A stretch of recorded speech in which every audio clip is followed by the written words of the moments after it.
Hello friends, provides power solutions എന്ന ഞങ്ങളുടെ ചാനലിലെ മറ്റൊരു വീഡിയോയിലേക്ക് എല്ലാ പ്രിയപ്പെട്ടവർക്കും സ്വാഗതം. നിങ്ങൾ ഈ വീഡിയോയുടെ തമ്പനയിൽ കണ്ടതുപോലെ വൈദ്യുതി വിതരണത്തിന് ഉപയോഗിക്കുന്ന PVC ഇൻസുലേറ്റഡ് കോപ്പർ വയറുകളെക്കുറിച്ചുള്ള ഒരു വീഡിയോയാണിത്. വയറുകൾ വാങ്ങുന്ന ഉപഭോക്താക്കൾക്കും അത് ഉപയോഗിച്ച് വർക്ക് ചെയ്യുന്ന ഇലക്ട്രീഷ്യന്മാർക്കും മറ്റ് ജോലിക്കാർക്കും പൊതുവേ ഉണ്ടാകാനുള്ള സംശയമാണ് അവർ കടയിൽ നിന്ന് വാങ്ങുന്ന വയറുകൾ ഒറിജിനലാണോ അതോ ഡ്യൂപ്ലിക്കേറ്റ് ആണോ എന്നുള്ളത്. കെട്ടിലും മട്ടിലും ഒറിജിനൽ എന്ന് തോന്നിക്കുന്ന വയറുകളും മറ്റ് ഇലക്ട്രിക് സാധനങ്ങളും മാർക്കറ്റിൽ സുലഭമായിട്ട് ലഭ്യമാണ് എന്ന വിവരത്തിൻ്റെ അടിസ്ഥാനത്തിലായിരിക്കാം ഇങ്ങനൊരു സംശയം എല്ലാവർക്കും ഉണ്ടായിരിക്കുന്നത്. ഈ സംശയം ഇവരിൽ പലരുടെയും ഉറക്കം കിടത്തുന്നതാണെന്ന് നമുക്ക് ഈ കൺസ്ട്രക്ഷൻ മേഖലയുമായിട്ട് ബന്ധപ്പെട്ട് ഫേസ്ബുക്കിലും മറ്റും സജീവമായ ഗ്രൂപ്പുകളിൽ വരുന്ന സംശയങ്ങൾ കാണുമ്പോൾ തോന്നിപ്പോകും.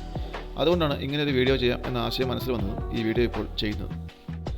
നമ്മൾ നമ്മുടെ വിഷയത്തിലേക്ക് വരുമ്പോൾ നമ്മളൊരു വയർ എടുത്തു കഴിഞ്ഞാൽ അതിന് പ്രധാനമായിട്ട് രണ്ട് ഭാഗങ്ങളാണ് കാണാനുള്ളത്. ഒന്ന് അതിൻ്റെ ഇൻസുലേഷൻ എന്ന് പറയുന്നത് അതിൻ്റെ പുറത്ത് കാണുന്ന ആ കളറുള്ള ഭാഗവും, പിന്നെ അതിൻ്റെ അകത്തുള്ള കണ്ടക്ടർ അഥവാ ഒരുപക്ഷെ കണ്ടക്ടർ എന്ന് പറയുന്നത് ഒരുപക്ഷെ അലുമിനിയം ആയിരിക്കും, അല്ലെങ്കിൽ കോപ്പർ ആയിരിക്കും, അങ്ങനെയുള്ള ഏതെങ്കിലും ലോഹഭാഗങ്ങളായിരിക്കും. ഇത് രണ്ടുമാണ് ഒരു വയറിൻ്റെ പ്രധാനപ്പെട്ട ഭാഗങ്ങൾ. അപ്പോൾ ഇതിൻ്റെ ക്വാളിറ്റി എൻഷുർ ചെയ്യുന്നതിലൂടെ വയറിൻ്റെ ക്വാളിറ്റി നമുക്ക് എൻഷുർ ചെയ്യാൻ പറ്റും. പ്രധാനമായിട്ടും ആൾക്കാർ ശ്രദ്ധിക്കുന്നത് ഇതിൻ്റെ കോപ്പർ നല്ലതാണോ എന്നുള്ളത് മാത്രമാണ് ആൾക്കാർ ശ്രദ്ധിക്കാറുള്ളത്. പക്ഷേ കോപ്പർ മാത്രമല്ല, ഇതിൻ്റെ ഇൻസുലേഷനും വളരെ പ്രാധാന്യം അർഹിക്കുന്ന ഒരു കാര്യം തന്നെയാണ്. അപ്പോൾ ഈ സംശയം നമ്മുടെ മാർക്കറ്റിൽ നമ്മളുടെ ഇടയിലും വളരെ സജീവമായിട്ടുള്ളതിനാൽ നമുക്ക് ചില കാര്യങ്ങൾ ഒന്ന് പരിശോധിച്ച് നോക്കാം. ശരിക്കും ആളുകളുടെ എല്ലാവരെയും സംശയം ഈ വയറുകൾക്കും മറ്റുള്ള സാധനങ്ങൾക്കും നമുക്ക് അതിൻ്റെ ക്വാളിറ്റി ഉറപ്പാക്കാൻ നമുക്ക് സാധിക്കുമോ എന്നുള്ളതാണ്. അപ്പോൾ ഈ വയറുകളുടെ ഗുണമേന്മ നമുക്ക് എങ്ങനെയെങ്കിലും ഉറപ്പാക്കാൻ സാധിക്കുമോ? ഇപ്പോൾ പല ആൾക്കാരും പല മാർഗ്ഗങ്ങൾ ഉപയോഗിച്ച് ഇതിൻ്റെ ഗുണമേന്മ ഉറപ്പാക്കാൻ ശ്രമിക്കുന്നത് നമ്മൾ കാണാറുണ്ട്. ചിലരൊക്കെ ചില എക്സ്പീരിയൻസ് ഒക്കെ ഉള്ള ഇലക്ട്രീഷ്യന്മാരും മറ്റും ഇവർ ഈ വയറ് പുറമേ നിന്ന് കാണുമ്പോൾ തന്നെ അതിൻ്റെ ക്വാളിറ്റിയൊക്കെ പറയുന്നതാണ്. ഇത് നല്ലതാണ്, അല്ലെങ്കിൽ ഇത് കൊള്ളില്ല, ഇതിന് വേറെ പ്രശ്നങ്ങളുണ്ട് എന്നുള്ളതിലൊക്കെ അവർ പറയുന്നതാണ്. മറ്റുള്ളവരാവട്ടെ ഇത് വെറുതെ ഇങ്ങനെ പുറമേ നോക്കിയാൽ നമുക്കിത് മനസ്സിലാവില്ല. അപ്പോൾ അതുകൊണ്ട് നമുക്കിതൊന്ന് പരിശോധിച്ച് നോക്കണം എന്ന് പറഞ്ഞിട്ട് വയറിൻ്റെ കോപ്പർ കുറച്ച് നോക്കി, അല്ലെങ്കിൽ അതിൻ്റെ ഇൻസുലേഷൻ അവർ ചൂടാക്കി നോക്കുകയൊക്കെ ചെയ്തിട്ട് അവരതിൻ്റെ ക്വാളിറ്റി പരിശോധിക്കുന്നത് കാണാറുണ്ട്. അപ്പോൾ അങ്ങനെയും ചിലർ അത് പരിശോധിച്ചിട്ട് അതിൻ്റെ ക്വാളിറ്റി എൻഷുർ ചെയ്യാനായിട്ട് മാക്സിമം ശ്രമിക്കാറുണ്ട്. എന്നാൽ ഇതൊക്കെ കൊണ്ട് നമുക്ക് ഇങ്ങനെയൊക്കെ ചെയ്യുന്നതുകൊണ്ട് മാത്രം നമുക്ക് വയറിൻ്റെ ക്വാളിറ്റി നമുക്ക് ഉറപ്പിക്കാൻ സാധിക്കുന്നു. അതാണ് നമ്മൾ ഈ വിഷയത്തിൽ ഇന്ന് ഇവിടെ ഈ വീഡിയോയിലൂടെ പരിശോധിക്കാൻ ശ്രമിക്കുന്നത്. നമുക്ക് നേരെ വീഡിയോയിലേക്ക് കിടക്കാം. അപ്പോൾ ഇങ്ങനെയാണ് നമുക്ക് ഈ വയറിൻ്റെ ക്വാളിറ്റി എൻഷുർ ചെയ്യാൻ പറ്റുക. പ്രധാനമായിട്ടും നമുക്ക് ചെയ്യാൻ പറ്റുന്ന ഏറ്റവും ബേസിക്കായിട്ട് കാര്യം എന്ന് പറഞ്ഞാൽ ISI മാർക്കുള്ള വയറുകൾ നോക്കി വാങ്ങുക എന്നുള്ളതാണ്. നമ്മുടെ നാട്ടിൽ ഈ വയറുകൾ പരിശോധിച്ച് അതിന് വേണ്ട ഗുണനിലവാരം ഉണ്ടെന്ന് ഉറപ്പുവരുത്തുന്നത് BIS എന്ന് പറയുന്ന ബ്യൂറോ ഓഫ് ഇന്ത്യൻ സ്റ്റാൻഡേർഡ്സ് എന്ന് പറയുന്ന ആ സംഘടനയാണ്. അവർ പരിശോധിച്ച് അവർ നൽകുന്ന ആ ISI മുതലുള്ള വയർ വാങ്ങുന്നതിലൂടെ ഒരു പരിധിവരെ നമുക്ക് ഈ വയറിൻ്റെ ഗുണനിലവാരം ഉറപ്പുവരുത്താൻ സാധിക്കും. പിന്നീട് ഇപ്പോൾ നമുക്ക് ഇങ്ങനെയുള്ള ISI മാർക്കുള്ള വയർ തന്നെ അതും ഒറിജിനലാണോ എന്ന് പരിശോധിക്കുന്നതിന് നമുക്ക് ആ വയറിൽ പ്രിൻ്റ് ചെയ്തിട്ടുള്ള CML നമ്പർ, ഞാനിപ്പോൾ ഈ നമ്മുടെ വിൻഡോയിലൊരു വയർ കാണിക്കുന്നുണ്ട്. ആ വയറിൽ കാണാം നിങ്ങൾക്ക് അതിൻ്റെ കമ്പനിയുടെ പേര് മാത്രമല്ല ISI മാർക്ക് കാണും. അതുകൂടാതെ അതിൽ കുറച്ച് ചില നമ്പറുകളും കാണാം. അതിൽ CML നമ്പർ എന്ന് പറയുന്നത് ഈ കമ്പനിക്ക് നൽകിയിരിക്കുന്ന ലൈസൻസ് നമ്പറാണ്.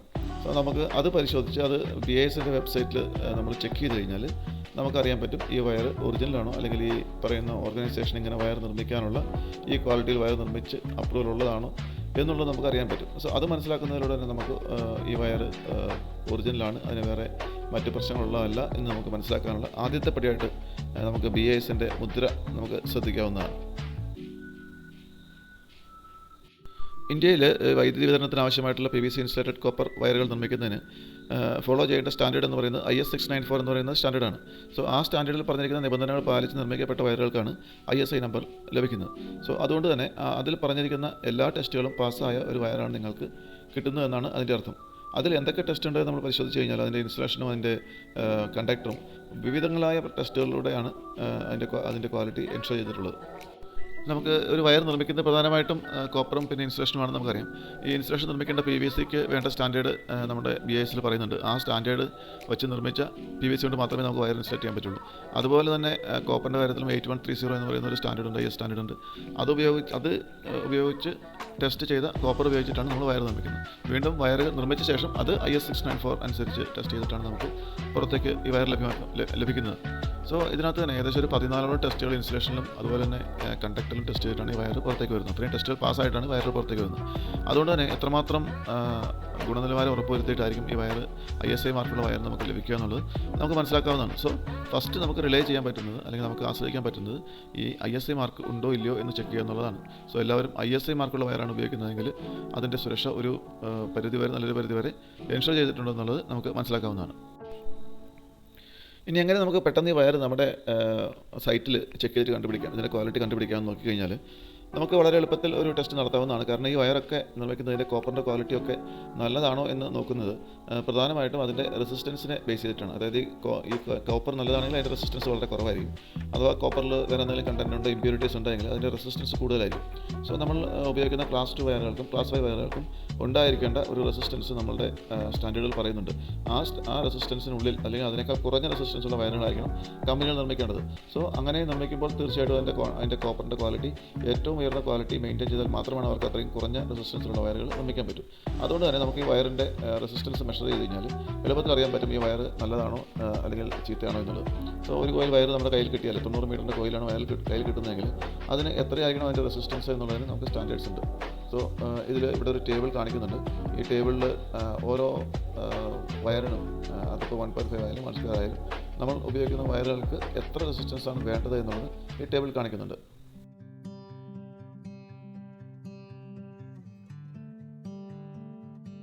അപ്പോൾ ഇനി നമുക്ക് ഇതെങ്ങനെയാണ് പ്രാക്ടിക്കലി നമുക്കൊന്ന് ചെക്ക് ചെയ്യാൻ പറ്റുമെന്ന് നോക്കാം. അതിനായിട്ട് നമ്മൾ ഉപയോഗിക്കുന്നത് റെസിസ്റ്റൻസ് ചെക്ക് ചെയ്യാനായിട്ട് നമ്മൾ ഉപയോഗിക്കുന്നത് ക്യൂടെക് എന്ന് പറയുന്ന കമ്പനിയുടെ മൾട്ടി ഫംഗ്ഷൻ ടെസ്റ്റാണ് ഉപയോഗിക്കുന്നത്. സോ ഇത് ഉപയോഗിച്ച് ഇതിൻ്റെ കണ്ടിന്യൂറ്റി മോഡിലിട്ടിട്ട് നമുക്കിതിൻ്റെ വയറിൻ്റെ റെസിസ്റ്റൻസ് ചെക്ക് ചെയ്യാവുന്നതാണ്. ഞാനൊരു 2 മീറ്റർ ലെങ്ത്തിലുള്ള ഒരു വയറാണ് എടുത്തിരിക്കുന്നത്, 1.5 സ്ക്വയർ വയറാണ് എടുത്തിരിക്കുന്നത്. സോ അത് വെച്ചിട്ട് നമുക്കൊന്ന് ടെസ്റ്റ് ചെയ്ത് നോക്കാം. അല്പം ചെറിയ വയറാണ് നമ്മൾ ഉപയോഗിക്കുന്നതിനാൽ തന്നെ നമുക്ക് ഫസ്റ്റ് ഇതിൻ്റെ ടെസ്റ്റ് ലീഡ്സിൻ്റെ റെസിസ്റ്റൻസ് നള്ളിഫൈ ചെയ്യേണ്ടതുണ്ട് മീറ്ററിൽ. അതിനായിട്ട് നമ്മൾ ടെസ്റ്റ് ലീഡ്സ് തമ്മിൽ ജോയിൻ ചെയ്ത് വെച്ചിട്ട് നമ്മൾ ഈ മീറ്ററിൽ നള്ളിഫൈ ചെയ്യാനുള്ള ഒരു ഓപ്ഷൻ ഉണ്ട്. അതിൽ ഫംഗ്ഷൻ ബട്ടൺ അമർത്തുമ്പോൾ അതിൻ്റെ റെസിസ്റ്റൻസ് നള്ളിഫൈ ചെയ്ത് 0 ആവുന്നതാണ്. തുടർന്ന് നമുക്ക് നമ്മുടെ വയർ ചെക്ക് ചെയ്താൽ അതിൻ്റെ എക്സാക്റ്റ് വയറിൻ്റെ മാത്രം റെസിസ്റ്റൻസ് കിട്ടും. അല്ലാത്ത പക്ഷം ഈ ടെസ്റ്റ് ലീഡിൻ്റെ കൂടി റെസിസ്റ്റൻസ് വരുന്നതുകൊണ്ടാണ് ഇങ്ങനെ ചെയ്യുന്നത്. ടെസ്റ്റ് ലീഡ്സിൻ്റെ വാല്യൂ നള്ളിഫൈ ചെയ്ത ശേഷം ഇപ്പോൾ നമ്മൾ വയറിൻ്റെ രണ്ടറ്റത്തും ഈ ടെസ്റ്റ് ലീഡ് കണക്ട് ചെയ്തിട്ടുണ്ട്. ഇനി നമുക്ക് നോക്കാം എന്താണ് മീറ്ററിൽ കാണിക്കുന്ന റെസിസ്റ്റൻസ് നോക്കാം. മീറ്ററിൽ കാണിക്കുന്നത് 0.01 ഓംസ് എന്നാണ് ഇപ്പോൾ മീറ്ററിൽ റീഡ് ചെയ്തിരിക്കുന്നത്. സോ അതായത് ഇപ്പോഴത്തെ ആംബിയൻറ്റ് ടെമ്പറേച്ചറിൽ ഇതാണ് ഈ വയറിൻ്റെ റെസിസ്റ്റൻസ് മീറ്റർ റെക്കോർഡ് ചെയ്തിരിക്കുന്നത്.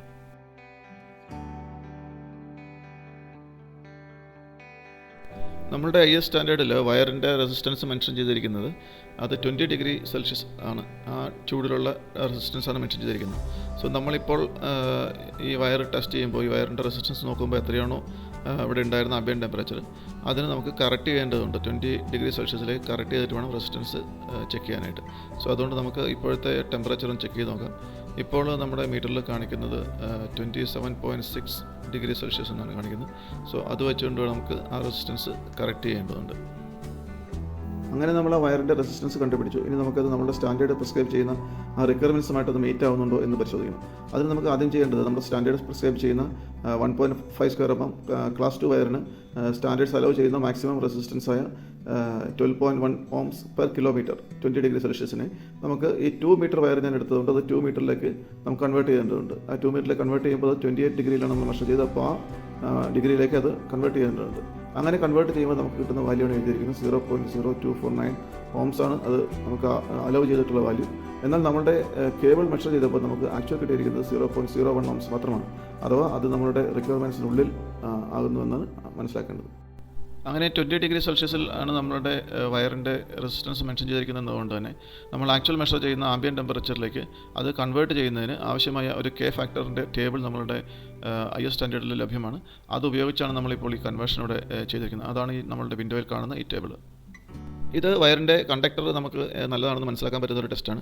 ഇനി നമുക്ക് വയറിൻ്റെ കണ്ടക്ടർ മാത്രമല്ല ഇൻസുലേഷൻ കൂടിയുണ്ട്. അപ്പോൾ ഇൻസുലേഷൻ എങ്ങനെ ടെസ്റ്റ് ചെയ്യാന്ന് വെച്ച് കഴിഞ്ഞാൽ അതും കുറേയധികം ടെസ്റ്റുകളുള്ളതാണ്. പക്ഷേ നമ്മൾ സാധാരണ നമുക്ക് പെട്ടെന്ന് സൈറ്റിൽ ചെയ്യാൻ പറ്റുക എന്നുള്ളത് നമുക്കൊരു വയർ എടുത്തിട്ട് അതിൻ്റെ ഇൻസുലേഷൻ ഒന്ന് കത്തിച്ച് നോക്കുക എന്നുള്ളതാണ്.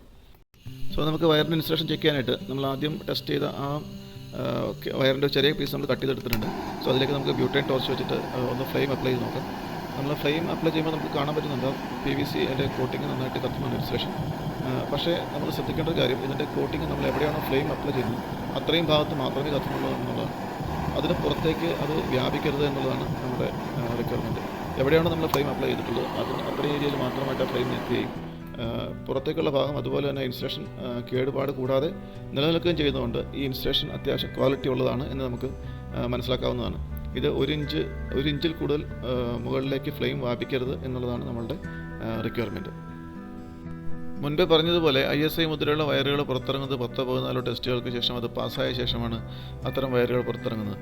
ഈ ടെസ്റ്റുകളെല്ലാം തന്നെ നമുക്ക് സൈറ്റിലും മറ്റും ചെയ്യാൻ പറ്റുന്നതല്ല, പലതിനും ലബോറട്ടറി സൗകര്യം ആവശ്യമായിട്ടുള്ളതാണ്. നമ്മൾക്ക് വളരെ എളുപ്പത്തിൽ സൈറ്റിൽ ചെയ്യാൻ പറ്റുന്ന, എന്നാൽ നമ്മളുടെ വയറിൻ്റെ ഗുണനിലവാരം മനസ്സിലാക്കാൻ പറ്റുന്ന ചെറിയ 1-2 ടെസ്റ്റുകൾ മാത്രമാണ് നമ്മൾ ഇതിൽ ഉൾപ്പെടുത്തിയിട്ടുള്ളത്. സോ ഈ ടെസ്റ്റുകൾ പാസ്സാവണമെങ്കിൽ തന്നെ വയറിന് മിനിമം ക്വാളിറ്റി ഉണ്ടായിരിക്കണം എന്നുള്ളതുകൊണ്ട് അത്യാവശ്യം നമ്മുടെ വയറിൻ്റെ ക്വാളിറ്റി അറിയുന്നതിന് ഈ ടെസ്റ്റ് നമുക്ക് ഉപകാരപ്പെടുന്നതാണ്. ഇലക്ട്രിക്കൽ മേഖലയുമായിട്ട് ബന്ധപ്പെട്ട് ഇത്തരം വേറെ വീഡിയോസ് നമ്മൾ പോസ്റ്റ് ചെയ്യാനായിട്ട് ശ്രമിക്കുന്നതാണ്. സോ അത്തരം വീഡിയോ കാണാൻ താല്പര്യമുള്ളവർക്ക് നമ്മുടെ ചാനൽ സബ്സ്ക്രൈബ് ചെയ്യാവുന്നതാണ്. ഈ വീഡിയോ ഇതുവരെയും ക്ഷമയോടെ കണ്ടിരുന്ന എല്ലാവർക്കും നന്ദി. Thank you.